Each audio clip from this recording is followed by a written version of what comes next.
I grew up without having a relationship with my father. And that was tough. And through that, I sought attention. And I started modeling when I was 15 or 16, and all of a sudden I was getting positive reinforcement from places that I normally didn't, and I like the way that felt. Honestly, I was like, if I am successful in any type of genre of film or theater, I would be loved. So I took my 50 bucks and I went to California, and I spent almost every cent I had. And then all of a sudden I was like, shoot, I don't have any money. And I got a job at a steakhouse, so like a steakhouse / bar in Los Angeles. So after working in that restaurant for a few months, I met a group of girls that were sitting at a table, and they were all dressed very provocatively. They said, you should do movies. I was like, oh yeah, actually, I am trying to be an actor, this and that. And they're like, no, adult movies. And I was like, what do you mean? And they're like, having, sex on camera. My instinct reaction was like, wow, that's awesome. So they gave me their information. It was to meet with their agent. So I met with that agent. He's like, if you can do it, then you'll be very successful. Praise. You'll be great. You'll be amazing. Just do it. I was like, well, if I just do one, it'll be okay. I showed up and I was terrified, and everyone was like, don't worry about it. Just take this pill. You'll be able to perform. You'll be able to do it. And I did. And that changed the rest of my life.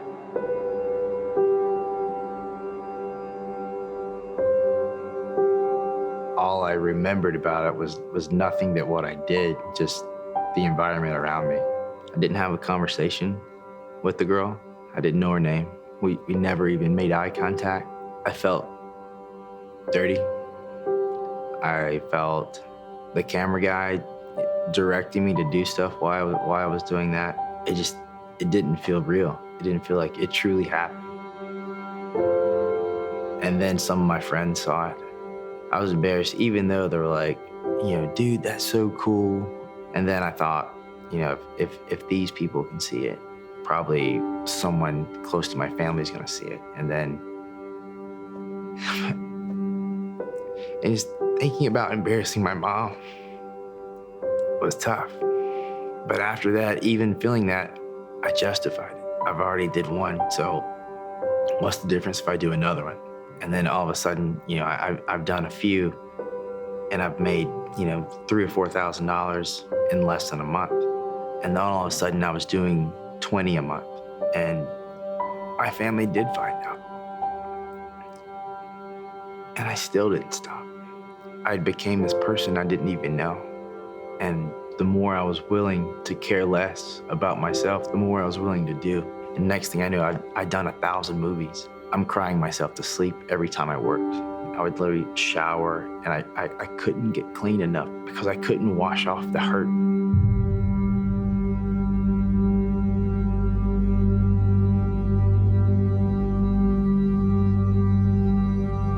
And I truly believed at that point that I didn't matter. And that went on for, well over 5 years. And I was going to deposit a check, and the teller looked at me and said, Josh, was there anything else I can do for you? And that was the first time I heard my name in a long time. And I just lost it. And I went home and I looked myself in the mirror, and I was like, what have I done? What have I done with my life? I haven't been home in 2 Christmases. I wasn't taking care of my mom. I wasn't taking care of my brother. So I called the director and told him that I'm never coming back. So that's what I did. I ran for my life. I moved to North Carolina.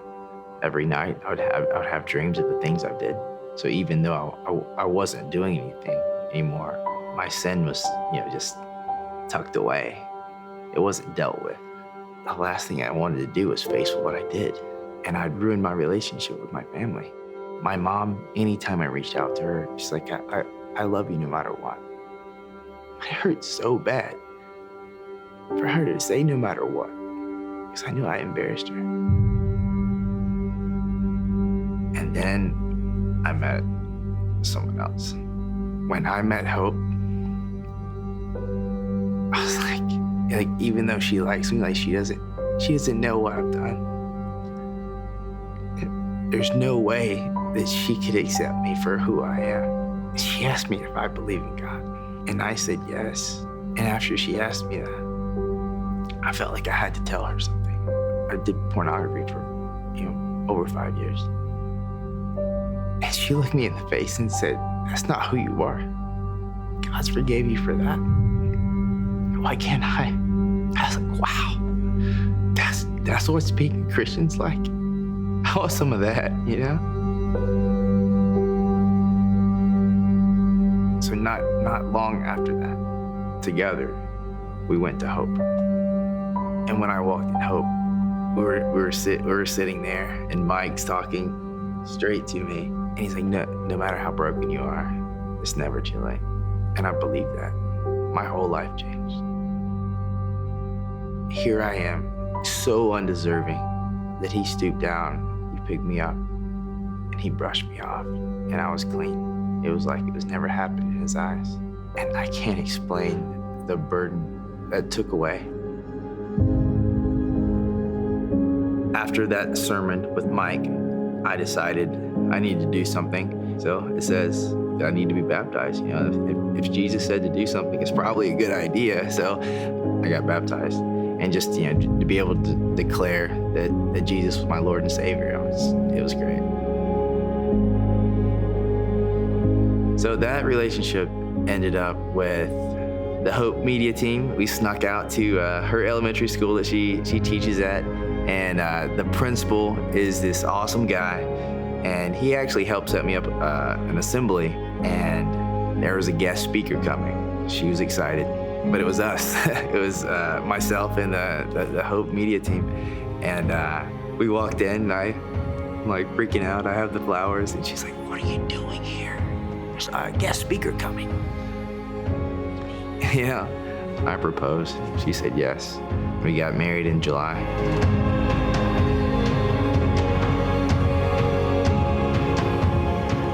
With all my heart, I believe that I want to share this story with not only people in that industry, but people that think that they don't have a chance.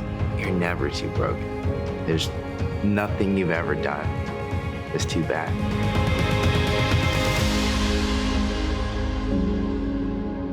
Growing up longing for a father, and now knowing that I have a good father already in God, and seeing what God had in store for me all along, I would never want to go back.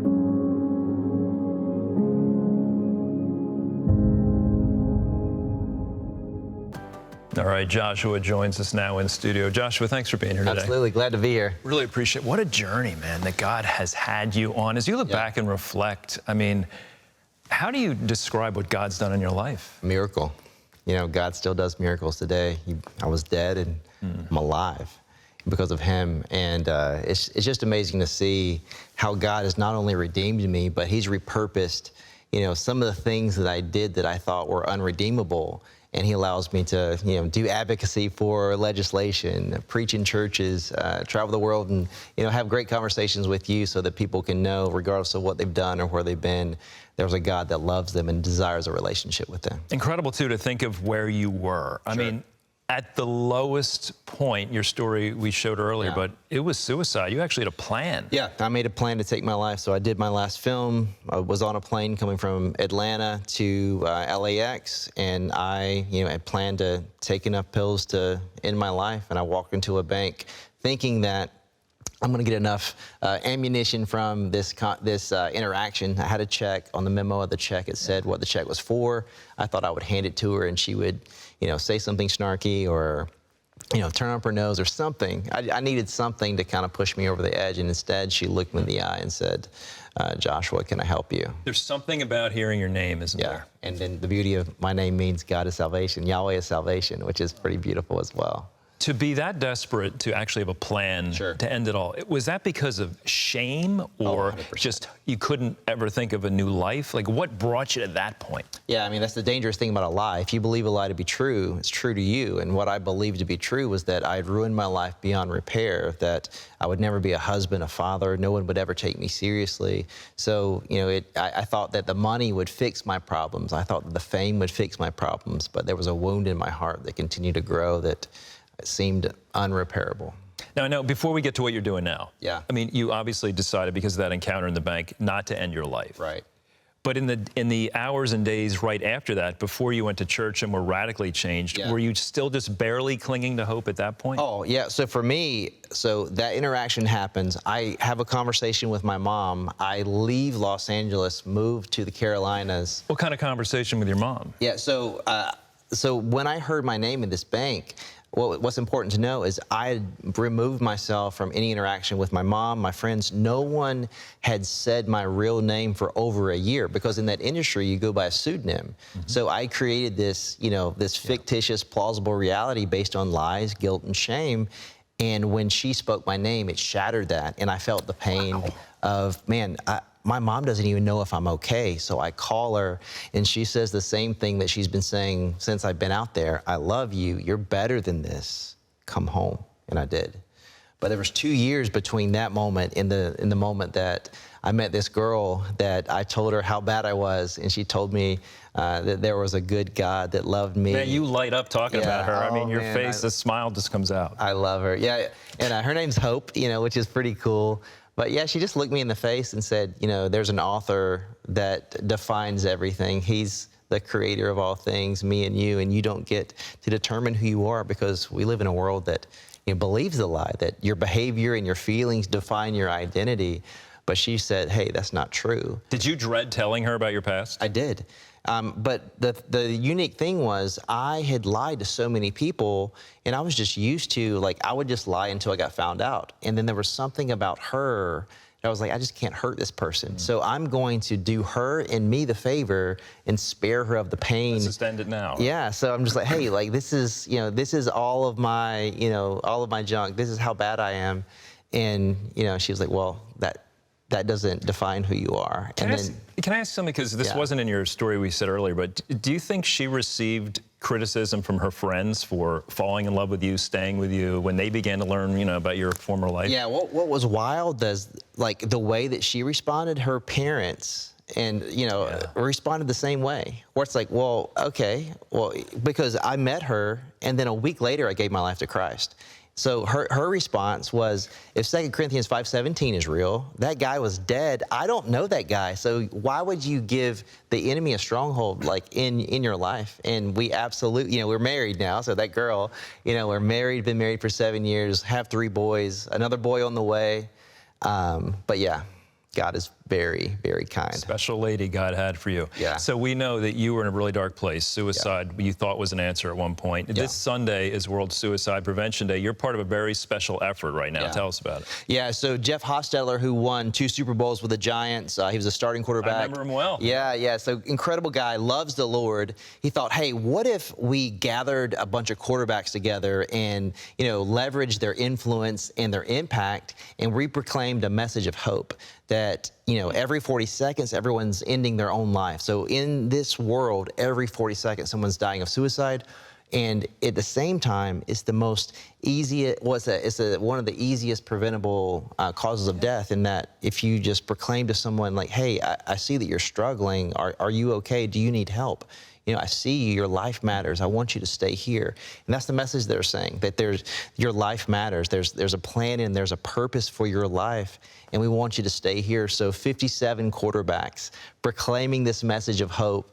And at 12 o'clock Eastern time on September 10th, this video is going to come out.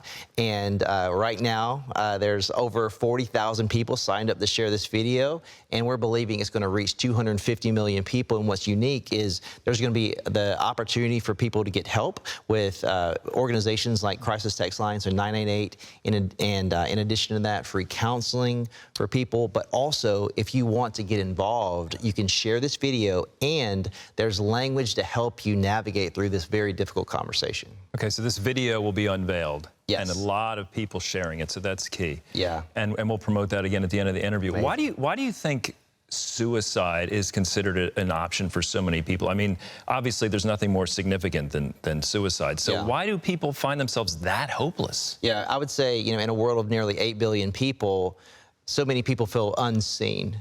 And it's you know, back to, if you believe a lie to be true, it's true to you. And it's so easy to believe in a world that's around aesthetics and performance and filters and fake things.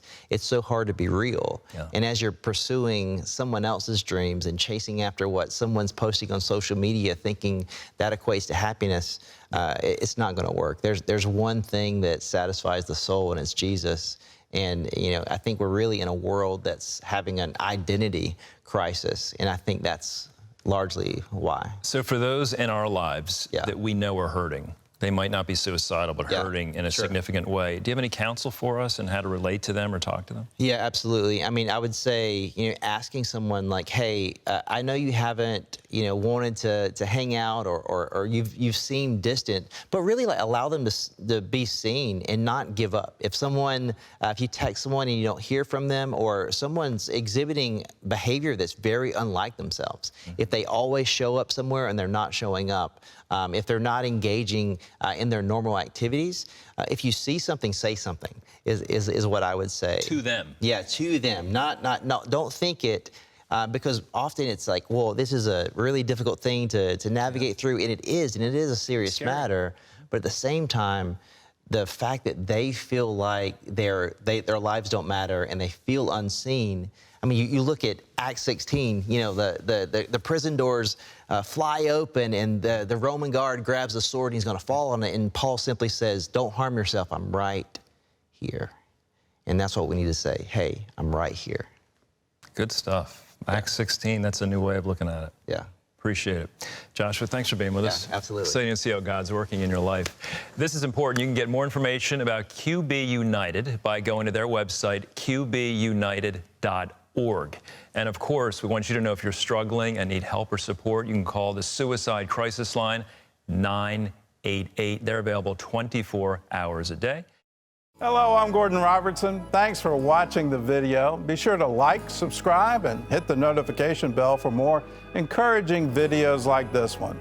Welcome to the 700 Club Interactive family, and God bless you.